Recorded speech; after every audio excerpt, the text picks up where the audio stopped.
its relations with Morocco, its relations with another entity. The U.S. ice cream maker Ben & Jerry's went into, well, meltdown today. That's after Ben & Jerry's put out this statement.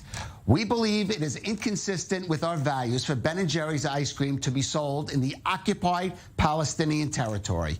We also hear and recognize the concern shared with us by our fans and trusted partners. We have a long-standing partnership with our licensee who manufactures Ben & Jerry's ice cream in Israel and distributes it in the region.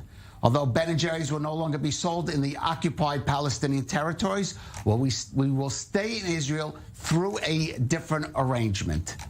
And Ellie, this is more just about Ben & Jerry's ice cream. Israel takes these kind of actions, part of the boycott, the movement to boycott, disinvest, and sanction Israel, very seriously. Absolutely. And the Ben & Jerry's statement said that they will continue to operate within Israel. If it's up to Israelis, at least at this point in time, there's no market for such a company. Harsh backlash on behalf of all Israeli officials. Former Prime Minister, currently opposition leader Benjamin Netanyahu says, well, now Israelis knows who not to buy ice cream from, and the Israeli Foreign Minister Yair Lapid says it's simply a disgraceful move, but it is important to clarify who is who and what is what. Let's first take a listen to Yair Lapid and then unfold that later.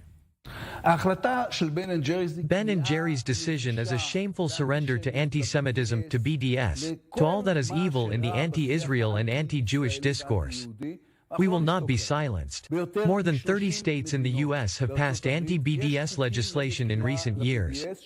I will appeal to them one by one and ask them to enforce these laws against Ben & Jerry's, because they will not treat us this way without garnering a response.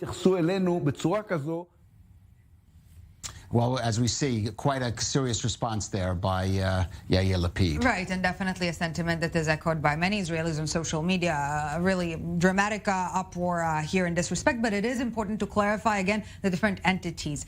Currently, you have Ben & Jerry's Israel, and by the way, one of the very few manufacturers of Ben & Jerry's ice cream is here in Israel. There's a factory for it, and this is the entity that refused to play along with such a policy for many years. The owner of Ben & Jerry's Israel says that throughout the year, many times they sought to promote this policy of, again, stay within quote-unquote Israel proper. He refused to, and he will stay in charge for the coming months. So, by the way, if Israelis want to boycott Ben & Jerry's International, that's not the time for it, because it's still Ben & Jerry's Israel, again, an Israeli manufacturing this ice cream. And perhaps more importantly or more interesting is what will happen vis-a-vis Unilever, the distributor and owner of Ben & Jerry's International, owns many other very popular British company, one of the world's biggest food distributors. Right, many other brands that are being sold here in Israel. So it will be interesting to see whether the Israeli government will pursue any actions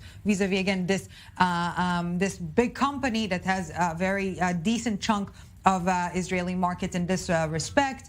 Definitely a lot more to follow on this issue. Right, and Yair Lapid mentioning those laws some U.S. states have against this kind of BDS policy, which of course forced Airbnb to reconsider its attempt to not list rentals in Jewish settlements in the West Bank, and that, well, may be the case. This could be going to courts in the United States, for example. Definitely actions to follow on behalf of Jerusalem in this respect. All right, Ellie Halchenberg, thank you for that. Thank you.